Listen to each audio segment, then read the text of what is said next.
Sayang ito yung matinan. Salve yung awardin natin may kain. Yan guys, so dito tayo mag-award ngayong stage 2 sa may monasteryo di Tarlac. Naman na po ang lahat, pati mga support vehicle. Ang malakas na tumawid sa ating QM. Ginagawa pa lang.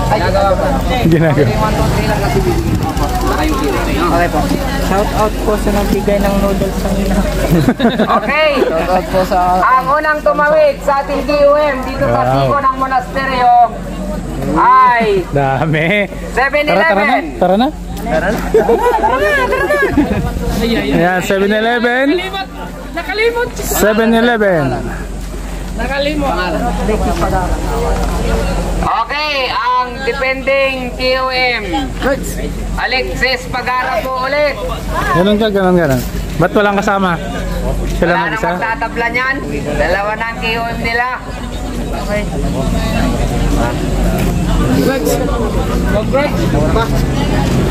Doon ka sa gitna para ano? Sa gitna. Kitang-kita yung ano, QM. Yan. Asan si Sir Ivan? Dito ka. Yun. Bigyan niyo kay Sir Ivan yung ano, yung medal saka pera ng ano. Mata Mariela. Dalawa kayo ni Sir Ivan. Yung pera sa'yo, yung medal kay Sir ano. Yeah. Ito kayo, para ibigay natin. Okay, ang Doon kayo sa tabi ni boss para pag finish line ay ganun ko makita kayo doon. As Kamingaw ng Excellent Noodles. Kamingaw. As Kamingaw ng Excellent Noodles. Ayaw niya. Okay, no? Oh, bilangan natin. 7-Eleven at Nandito po Excellent. si Sir Ivan Simbrano ng 7-Eleven. Ang siklista po ng Tarlac. Okay, dito. Sa gitna ka agad. Ang pangalawang tumawid, 7-Eleven. Daniel Corpus po. Daniel Corpus. Second placer ng ating stage 2, Daniel Corpus ng At ang ating 7-Eleven. Third placer, Excellent. Jomar Kamingaw, pambihirang Kamingaw brother. Magkapatid. Ayan, madam, dito po kayo sa kabila. Ayan, picture.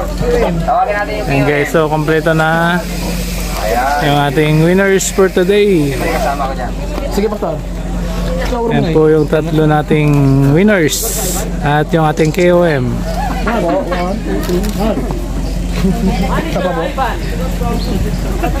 Okay, congrats sa inyong lahat guys. Okay, yung atin pong best team, bukas malalaman niyo po yung resulta kasi tinatali pa po namin. Basta ang pumasok sa first, second, excellent. May picture na yung tatlo nga lang muna kayo. 1, 2, 3. Ay, yung 1, 2, 3 nga. 1, 2, 3. Marami silang pumasok, tatlo. Abangan. Sino kaya ang pinakamaraming puntos? Okay. Bukas pa yan. Ibigay namin yung result.